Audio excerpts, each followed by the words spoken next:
로마서입니다. 로마서 12장 1절에서 2절입니다. 로마서 12장 1절에서 2절 말씀 함께 봅니다. 로마서 12장 1절에서 2절. 로마서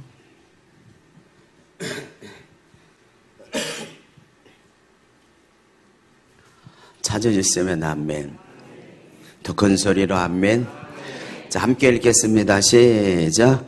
그러므로 형제들아, 내가 하나님의 모든 자비하심으로 너희를 권하노니 너희 몸을 하나님이 기뻐하시는 거룩한 산 제물로 드리라.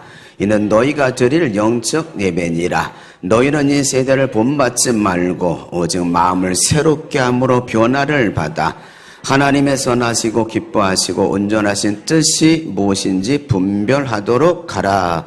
아멘. 예, 은혜라고 하는 우리 복음성가 함께 부르고 말씀 듣겠습니다. 요즘 복음성가 중에서 가장 많이 부르고 있지 않나 싶습니다. 내가 누려왔던 모든 것들이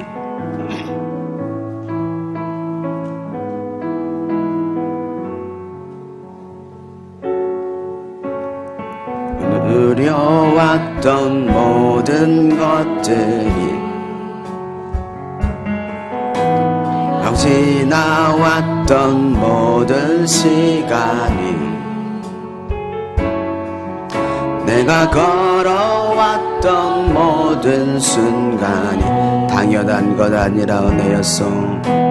변한 것 아니라 은혜였소. 해가 뜨고 저녁에 노을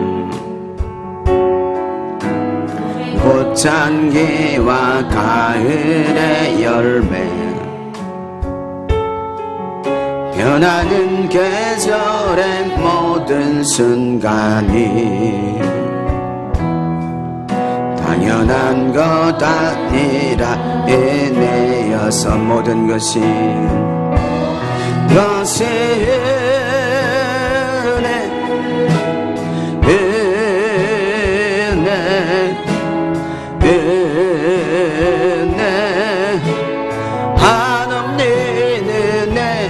내 삶에 당연한 것 하나도 없었던 것은 모든 것이 은혜여서 내가 이 땅에 태어나 사는 것 땅에 태어나 사는 것 이 나이 시절과 지금까지 숨을 쉬며 살며 꿈을 꾸는 삶 당연한 것 아니라 은혜여서 내가 하나님의 자녀로 살며 찬양하고 예배하는 삶 꿈을 전할 수 있는 축복이 강한 것 아니라 은혜여서 모든 것이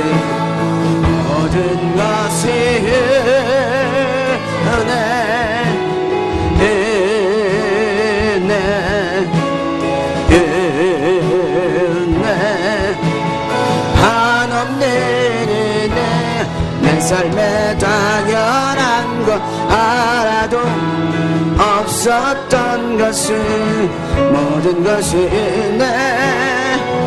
은혜여서 오른손 들고 모든 것이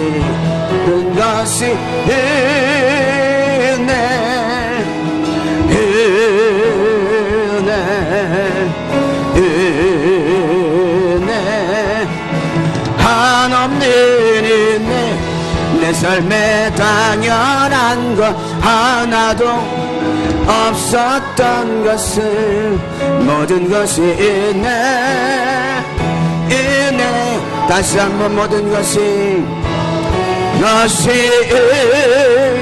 은혜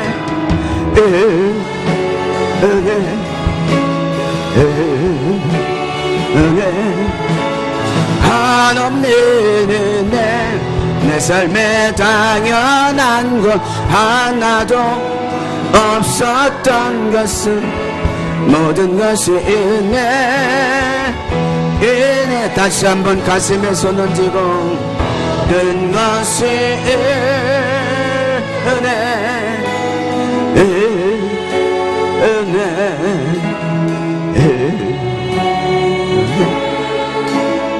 한없네 내 삶에 당연한 것 하나도 없었던 것은 모든 것이 은혜였소. 하나님 감사합니다. 한 해를 돌아봅니다. 지금까지 지내온 것 전적인 하나님의 은혜였음을 고백합니다. 건강한 것이 당연한 것으로 여기고 내가 어떤 물질의 풍요를 누리는 것이 당연한 것으로 여기고 내 삶에 있어서 그럭저럭 살아오는 것이 그냥 당연한 것으로 여겼지만 뒤돌아보니 모든 것이 하나님의 은혜임을 깨닫게 됩니다. 뿐만 아니라 하루하루 삶 속에서 하나님의 은혜가 없이는 살아갈 수 없음을 고백하게 됩니다. 이 시간도 그저 하나님 은혜에 감사를 드립니다. 앞으로 모든 삶 가운데 우리의 교만을 내려놓게 하시고 그저 겸손히 주님을 의지하며 살아가는 저희들 되게 도와 주시옵소서. 모든 것이 당연한 것이 아니라 하나님의 은혜임을 알고 늘 주님의 은혜 감사 또 감사하는 인생이 되게 도와주옵소서. 감사하는 자에게 더 큰 감사가 있게 될 줄로 믿습니다. 이제 하나님 2022년도 줌으로 가기 전에 우리가 회복할 부분들이 무엇인지를 우리가 깨달아 알고 이제 남은 세월 동안 회복하며 살아가기를 원합니다. 특별히 우리가 회복해야 될 것은 예배인 줄로 믿습니다. 오늘도 말씀 듣는 가운데 우리의 예배가 회복되게 도와 주시옵소서. 가장 하나님이 기뻐하시는 것이 예배인 줄 압니다. 한 해를 지나오면서 우리가 하나님 앞에 어떤 모습으로 예배를 드렸는지 돌아보기를 원합니다. 아버지 코로나의 영향도 있지만 아버지 하나님이여 정말 우리의 삶 가운데 바른 자세로 바른 예배를 드리지 못했다면 오늘 예배 가운데 말씀을 통하여 은혜 받게 도와주시고 아버지 예배를 회복할 수 있는 시간이 되게 하여 주시옵소서. 모든 시간 성령님께 맡겨오며 예수님의 이름으로 기도하옵나이다. 아멘. 앞뒤 좌우에 계신 분들에게 만나서 반갑습니다. 주님의 이름으로 사랑합니다. 인사 한번 하세요. 한 번 더 하세요. 당신은 잘 될 겁니다. 한 번 더 하세요. 당신은 분명히 잘 될 사람입니다. 확실히 잘 될 사람입니다. 한 번 더 하세요. 빛이 있으라. 빛이 있으라. 예, 어둠이 떠나갈 줄로 믿습니다. 한 번만 더 따라서 하세요. 하나님의 온전한 뜻. 하나님의 온전하신 뜻. 예, 이런 제목을 가지고 우리가 함께 말씀을 나누려고 합니다. 링컨 대통령은 남북전쟁이 예상 밖으로 길어지는 가운데 많은 희생자가 생겨남을 보게 됩니다. 많은 젊은 청년들이 죽어갑니다. 마음이 너무 괴로워서 링컨 대통령은 집무실에서 2시간이고 3시간이고 하나님 앞에 엎드려 기도합니다. 그것을 본 장관들도 문 밖에서 기도를 합니다. 그리고 대통령이 문을 열고 나올 때 장관들이 송구한 마음으로 이렇게 말합니다. 우리도 문 밖에서 우리도 기도했습니다. 하나님이 우리 편이 되어달라고 그렇게 기도했습니다. 그랬더니 대통령이 말합니다. 깜짝 놀라면서 하나님께서 우리 편이 되어달라고요? 무슨 말을 그렇게 합니까? 나는 지금 내가 하나님의 편에 서 있는지를 걱정하고 있습니다. 내가 하는 일이 하나님의 뜻에 합당한지 내가 하나님의 뜻을 따르고 있는지 그것이 걱정이 돼서 기도한 겁니다. 그래서 나는 하나님의 뜻을 따르게 해달라고 그렇게 기도하고 있었습니다. 라고 말을 하더랍니다. 오늘 우리가 예배하는데 우리가 소원 성취를 위해서 우리가 하나님 앞에 기도하는 그런 기도의 시간, 그런 예배 시간이 되어서는 안 될 줄 압니다. 오늘도 우리가 예배할 때 정말 내가 하나님의 뜻대로 살아왔는지, 그리고 앞으로 하나님의 뜻대로 살아가기를 결단하며 하나님 앞에 예배를 드리는 이 시간이 되어야 될 줄로 믿습니다. 오늘 본문에 보면 우리에게 영적인 예배를 말씀합니다. 영적인 예배.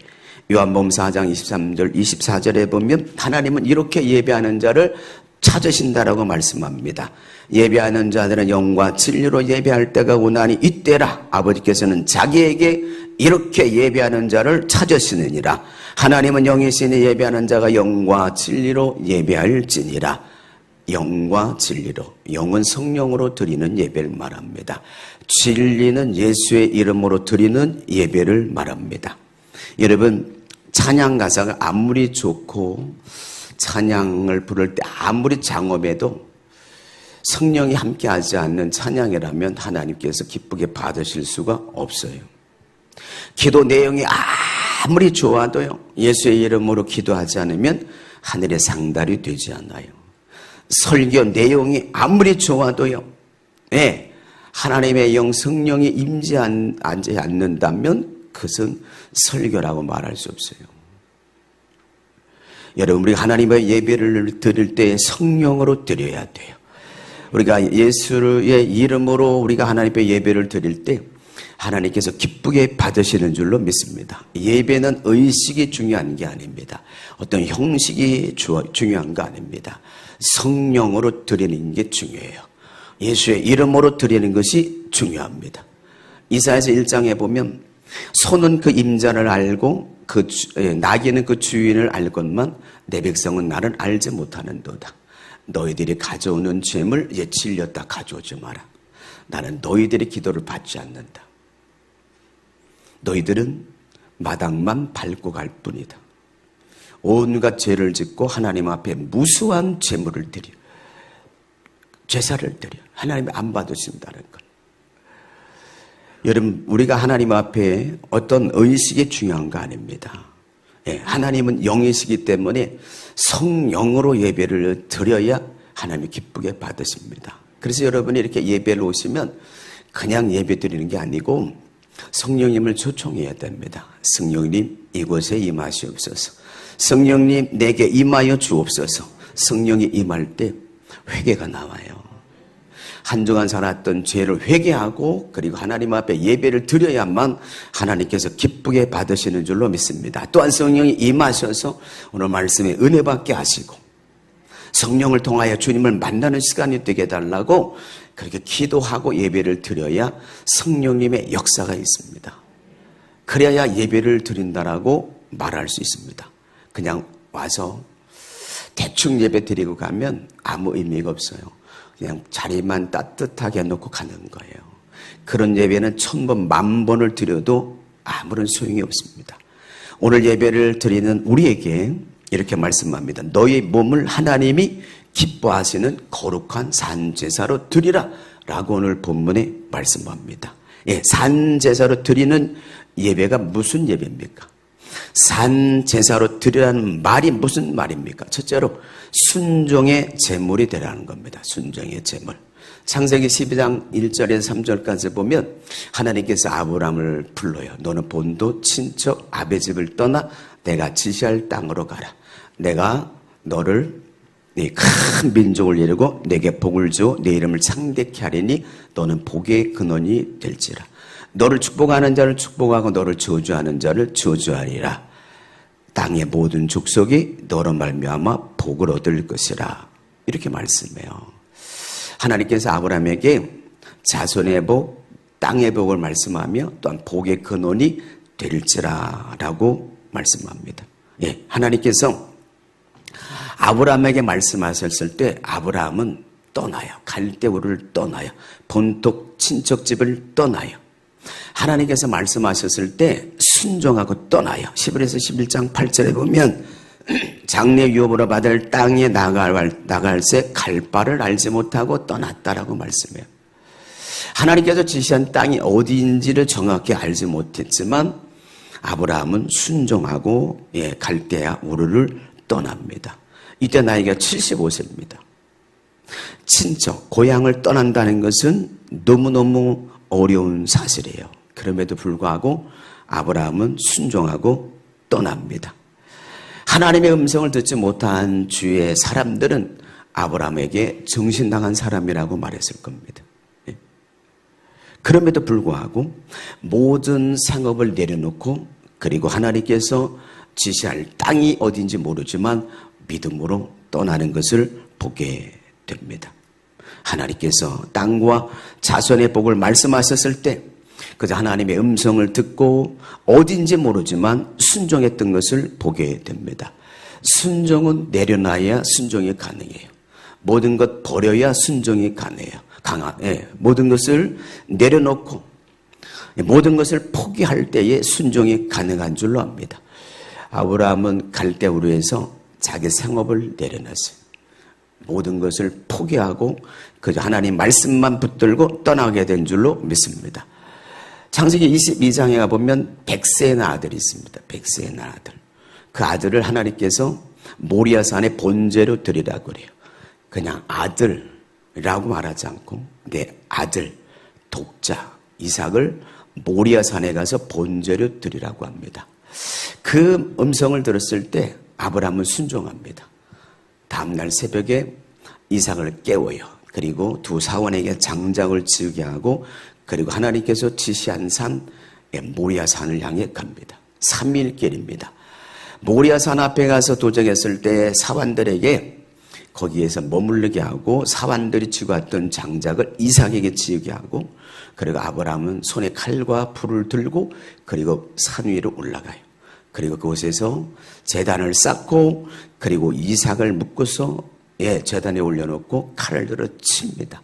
그때에 하나님의 음성이 다시 들려요. 아브라함아 아브라함아 멈춰라 라고 하나님께서 다급하게 말씀합니다. 이때 뒤를 돌아보니까 수풀에 양이 하나 걸려 있습니다. 그 양을 대신해서 번제로 드립니다. 여호와 이레 하나님 준비하신 하나님인 줄로 믿습니다.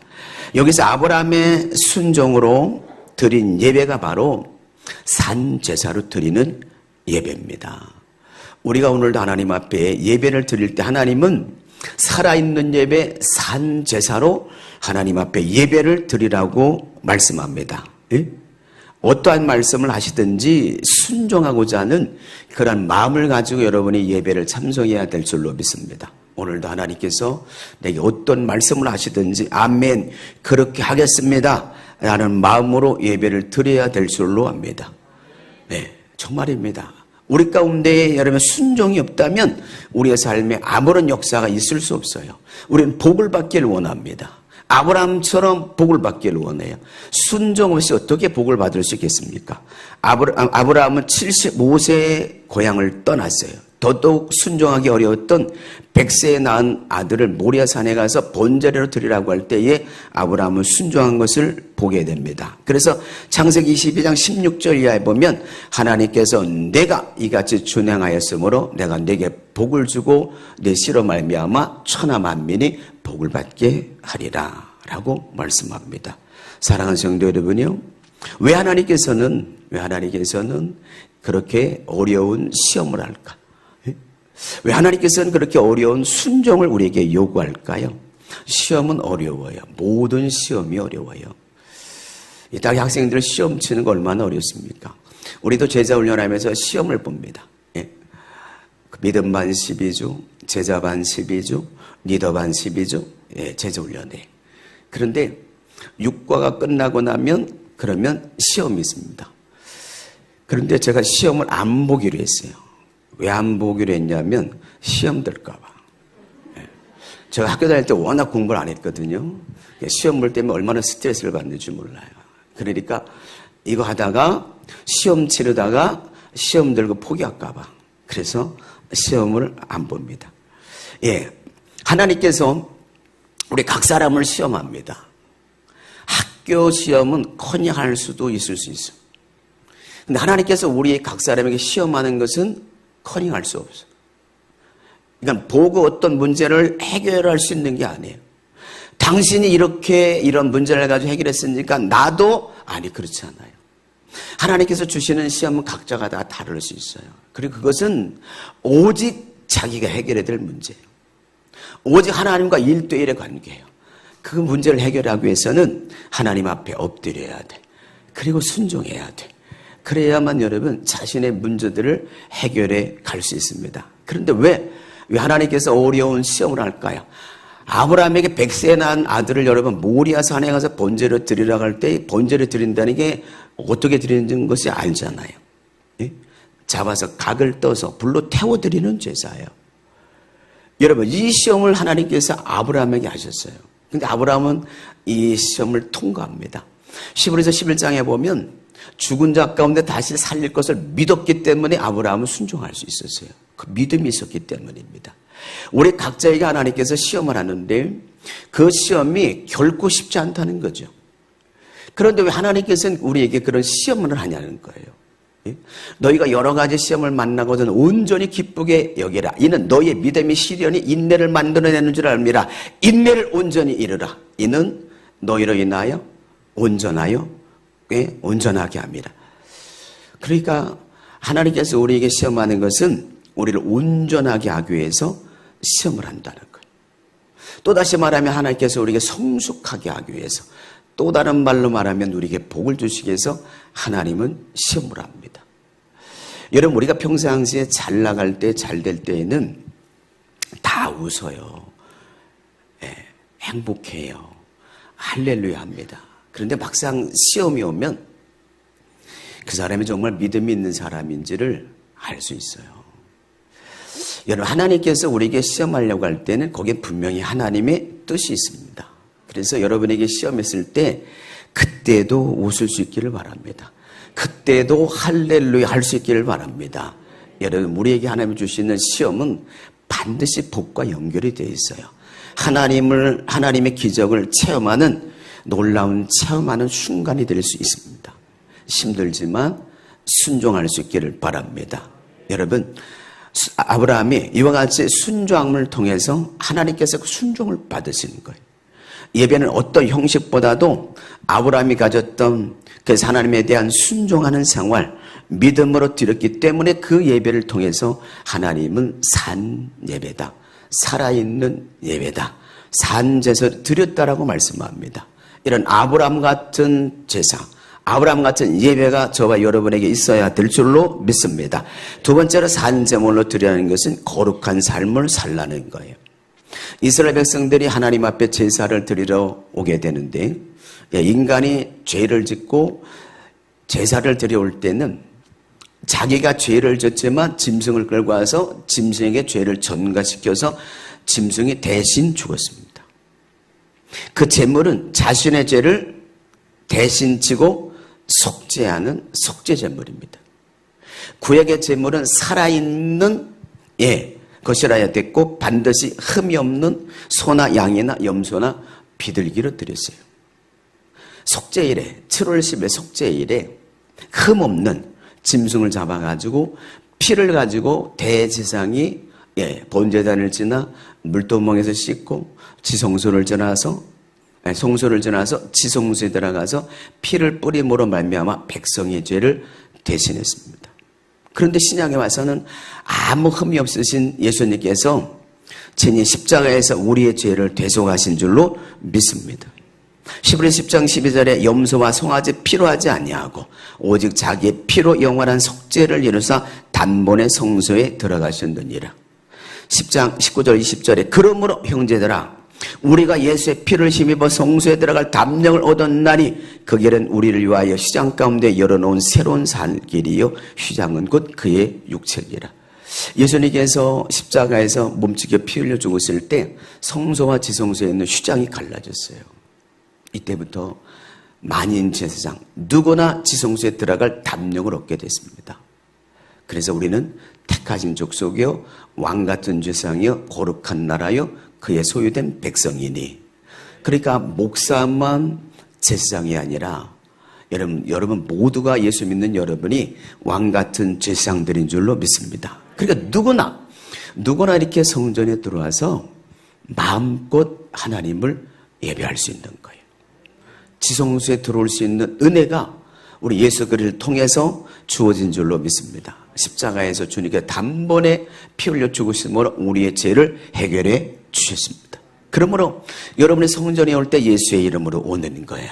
하나님 앞에 예배를 드릴 때 예수의 피를 가지고 예배를 드려야 될 줄로 믿습니다. 예수의 보혈을 의지하는 삶이 우리에게 있을 때 우리는 승리의 삶을 살아가게 될 줄로 믿습니다. 주님이 십자가의 죄값을 담당하셨기 때문에 우리가 죄를 지을 때마다 예수의 피로 씻어내야 됩니다.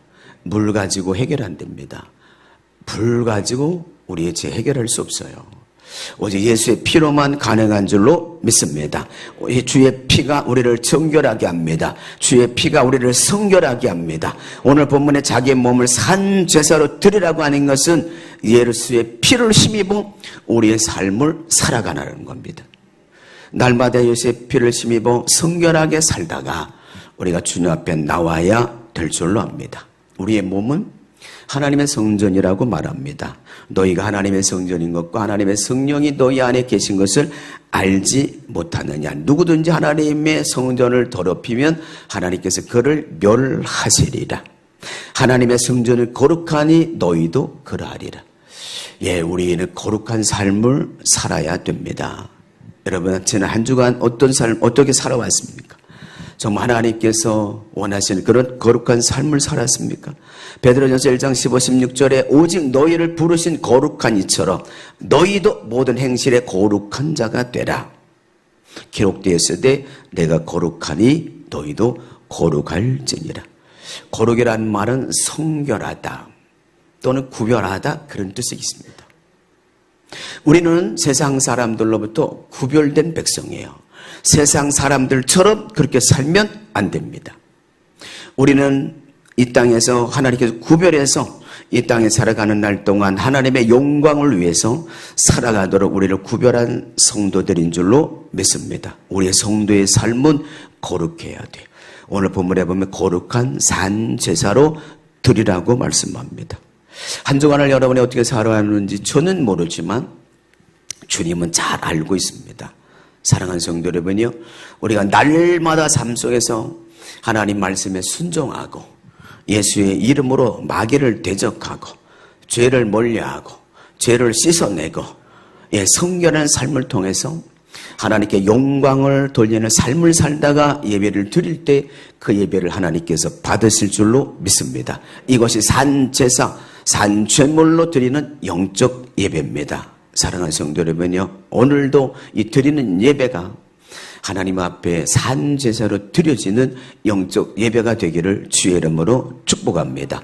세 번째로 산제사 드리라고 하는 것은 하나님의 온전하신 뜻을 따라 살아가야 한다는 겁니다. 하나님은 우리가 이 시대에 하나님의 선하고 기뻐하시고 온전한 뜻이 무엇인지 분별하도록 하라고 말씀합니다.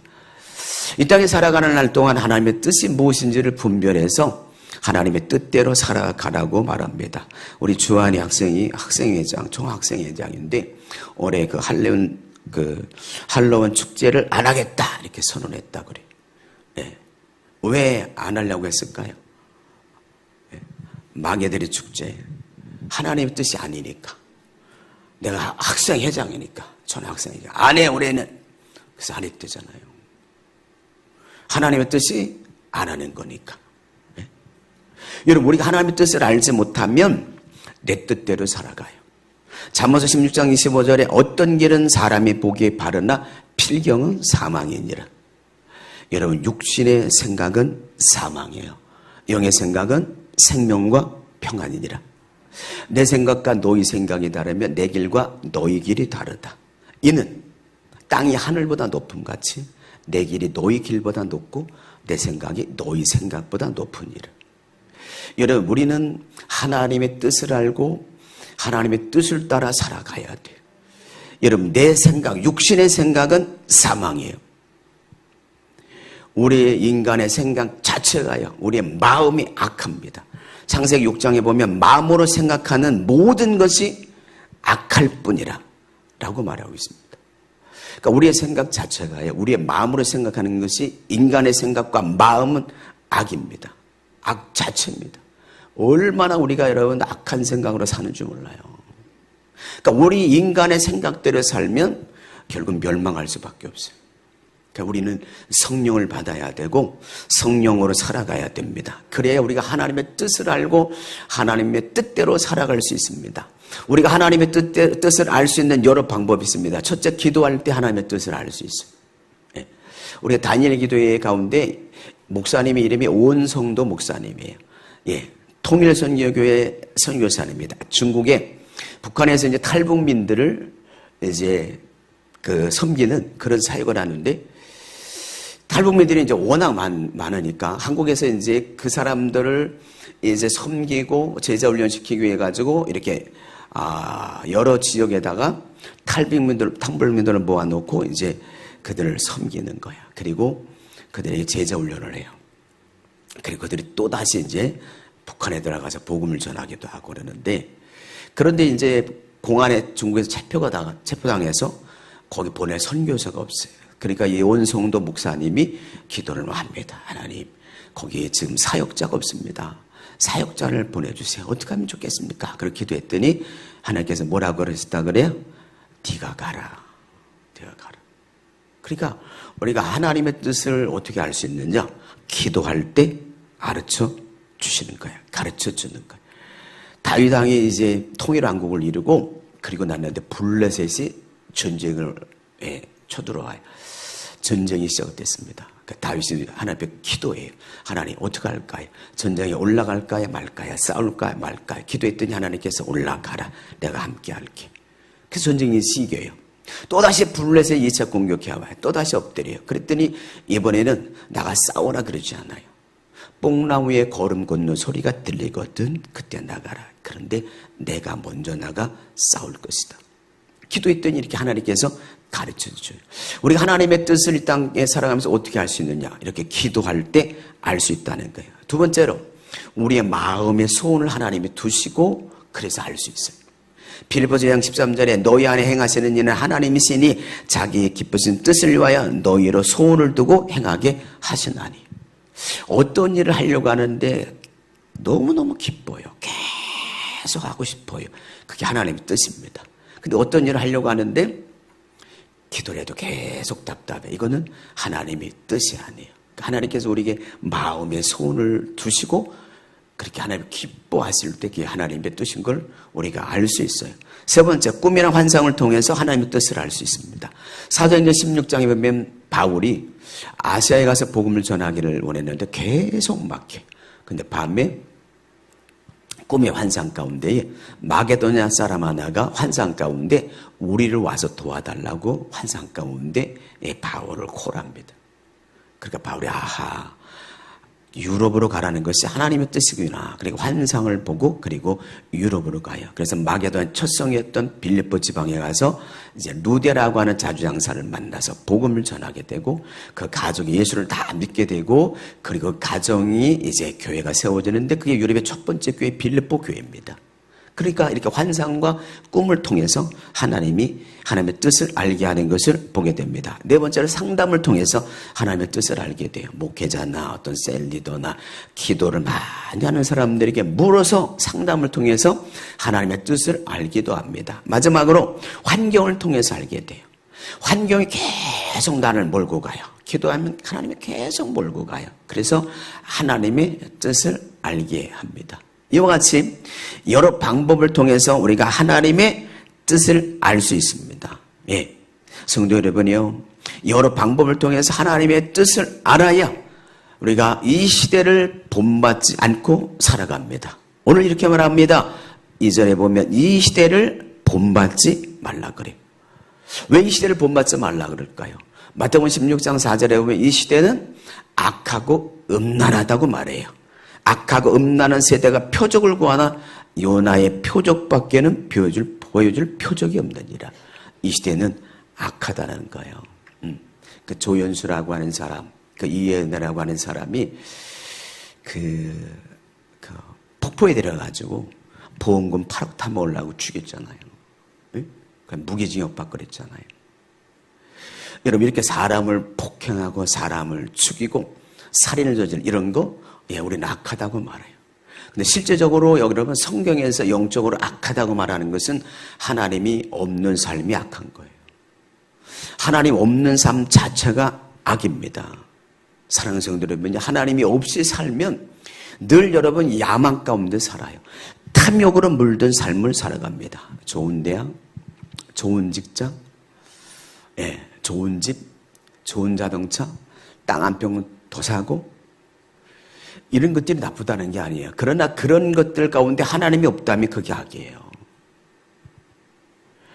여러분, 탐심은 결국은 악입니다. 멸망으로 갈 수밖에 없어요. 욕심이 잉태한 즉 죄를 낳고 죄가 장성한 즉 사망을 낳는 일. 너희가 얻지 못하면 구하지 않기 때문에 구해도 얻지 못하면 탐욕으로 잘못 쓰려 합니다. 여러분, 하나님 없이 뭔가 이 땅에서 잘 되려고 하는 것 자체, 결국 하나님 없이 하는 모든 것들은 악입니다. 그래서 이렇게 말합니다. 마음을 새롭게 함으로 변화를 받아 하나님의 선하시고 기뻐하시고 온전한 뜻이 무엇인지 분별하도록 하라. 여러분, 이 땅에 건강이든 좋은 집이든 좋은 아파트든 여러분 이 땅에 땅을 더 사든 그 모든 것들을 통해서 하나님께 감사하고 하나님께 영광을 올려드리는 삶을 살아야 될 줄로 믿습니다. 네. 이 땅의 주인이 누구예요? 내가 주인이에요? 아닙니다. 하나님이 주인이에요. 하나님 우주 만물을 창조하셨어요. 우주 만물을 주관하신 분이 하나님이에요. 하나님이 여러분 조물주예요. 하나님께서 우리를 만드셨어요. 그분이 우리의 아버지세요. 그분이 우리의 왕이에요. 그러므로 이 땅의 모든 것을 통해서 우리가 하나님께 영광을 올려드릴 수 있어야 될 줄로 믿습니다. 우리가 이 땅의 삶 속에서 오늘 본문에 말씀한 것처럼 마음을 다하고 뜻을 다하고 성품을 다해서 우리가 하나님을 높여드리는 삶을 살아야 될 줄로 믿습니다. 오늘 본문에 그렇게 말씀합니다. 하나님이 기뻐하시는 뜻이, 하나님의 온전한 뜻이 무엇인지 분별하라 라고 말씀해. 여러분, 하나님의 온전한 뜻이 무엇이겠습니까? 하나님 기뻐하시는 것이 무엇이겠습니까? 그것은 하나님의 나라 비전을 성취하는 것인 줄로 믿습니다. 마태복음 28장 19절 20절에 너희는 가서 모든 민족으로 제자를 삼아 아버지와 아들과 성령의 이름으로 세례를 주고 내 분부한 모든 것을 가르쳐 지키게 하라. 볼지어다 내가 세상 끝날까지 너희와 항상 함께 있으리라. 여러분, 하나님의 온전한 뜻은 먼저 그의 나라와 의를 구하는 겁니다. 무엇을 먹을까, 무엇을 마실까, 무엇을 빌까 염려하지 마라. 이는 다 이방인들이 구하는 것이다. 너에게 필요한 것은 하나님께서 이미도 알고 계시느니라. 그러므로 너희는 먼저 그의 나라와 의를 구하라. 여러분이 하나님의 뜻은 먼저 하나님의 나라와 의를 구하는 겁니다. 그러면 너희가 구하는 것, 그 모든 것 더해 주신다라고 말씀합니다. 사랑하는 성도 여러분이 우리가 마음을 새롭게 해서 하나님의 온전한 뜻을 따라 살아야 되는데 그것은 생명을 살리는 겁니다. 먼저 하나님의 나라를 전하는 것이 하나님의 선하시고 기뻐하시고 온전한 뜻인 줄로 믿습니다. 이것보다 더 가치 있는 일은 없어요. 이 시대를 본받지 말라 그래요. 우리 예수 믿는 사람이 세상 사람들을 똑같이 그렇게 먹고 사는 것을 위해서 그렇게 살아서는 안 된다는 거예요. 그거보다 먼저 여러분 하나님의 나라를 구하라는 거예요. 영혼을 살리라는 거예요. 이 시대를 본받지 말라고 말씀합니다. 그리스도의 삶의 기준과 목적은 소유에 있지 않습니다. 얼마나 다 더 많이 가졌느냐? 여러분, 그거에 우리의 어떤 목적이 아니라는 겁니다. 여러분, 가지면 얼마나 더 갖겠어요?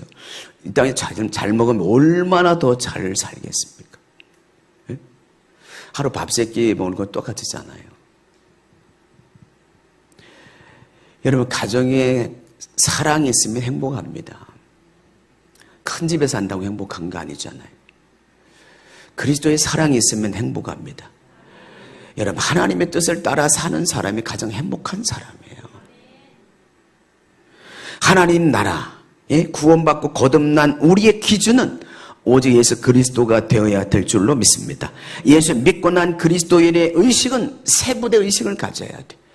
여러분 예수 믿고 여러분 마음 가운데 어떤 것들을 채우기를 원하십니까? 성공? 부귀영화? 인기? 아니요. 우리가 예수 믿고 새롭게 된 심령이라면 우리 안에 예수의 생명을 채워야 돼. 여러분, 부활을 채워야 돼. 영생을 채워야 될 줄로 믿습니다. 여러분 안에 무엇을 담고 있습니까? 예수 믿고 저와 여러분이 변화됐다고 하는데 여러분의 기준이 어디 있습니까? 소유에 있습니까? 잘 먹고 잘 사는 것? 아니요. 우리가 정말 예수 믿고 심령이 새로워졌다면 우리 안에 여러분의 삶의 기준은 오직 예수 그리스도예요. 하늘나라의 상급인 줄로 믿습니다. 이 땅에 우리가 얼마나 산다고요? 기로의 100년이잖아요.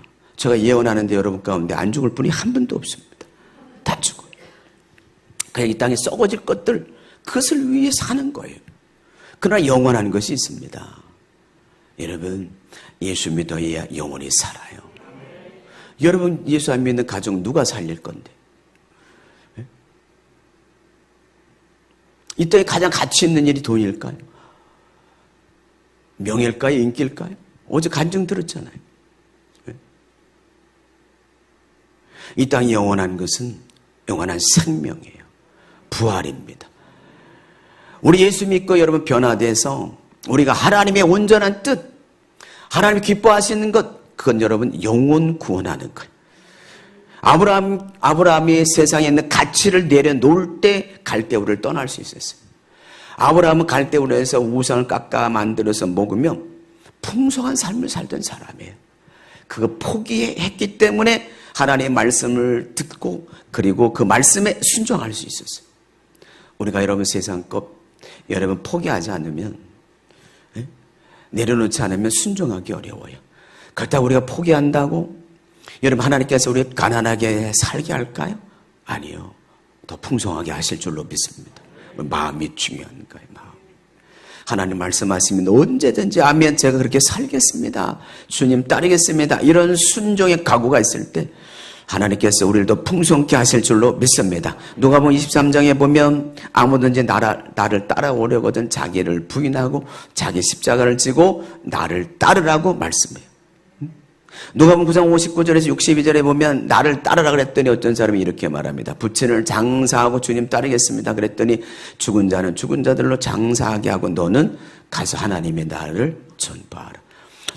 또 다른 사람에게 주님이 나를 따르라 그랬더니 가족들과 작별하고 따르겠습니다 그랬더니 쟁기를 잡고 뒤를 돌아보는 자는 하나님 나라에 합당하지 않다라고 말씀해요. 우선순위예요. 먼저 주님이 우선이 되어야 됩니다. 그럴 때 하나님께서 우리 인생을 책임져 주실 줄로 믿습니다. 사랑하는 성도 여러분, 이 세상은 악합니다. 음란한 시대입니다. 그래서 표적을 보여줄 것이 있는데 요나의 표적밖에 보여줄 것이 없다는 거예요. 요나가 뱃속에 들어가고요 3일을 있었습니다. 이것은 비유예요. 여기에 의미는 예수님께서 죽으시고 3일 만에 부활하신 것을 말씀하고 있는 줄로 믿습니다. 여러분, 우리가 믿어야 할 것은 예수입니다. 예수. 그분이 우리를 위해서 죽으셨어요.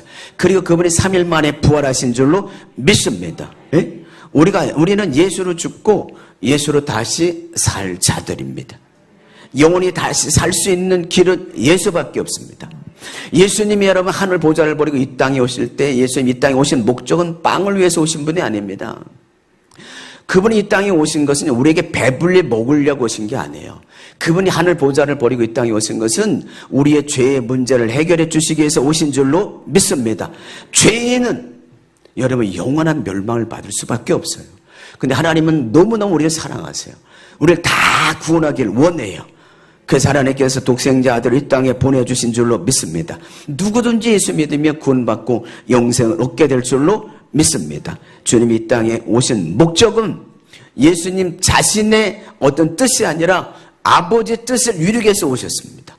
요한복음 6장 38절에 39절에 내가 하늘로서 내려온 것은 내 뜻을 행하려 함이 아니요 나를 보내신 이의 뜻을 행하려 함이라. 나를 보내신 이의 뜻은 내게 주신 자 중에서 내가 하나도 잃어버리지 아니하고 마지막 날에 다시 살리는 이것이니라.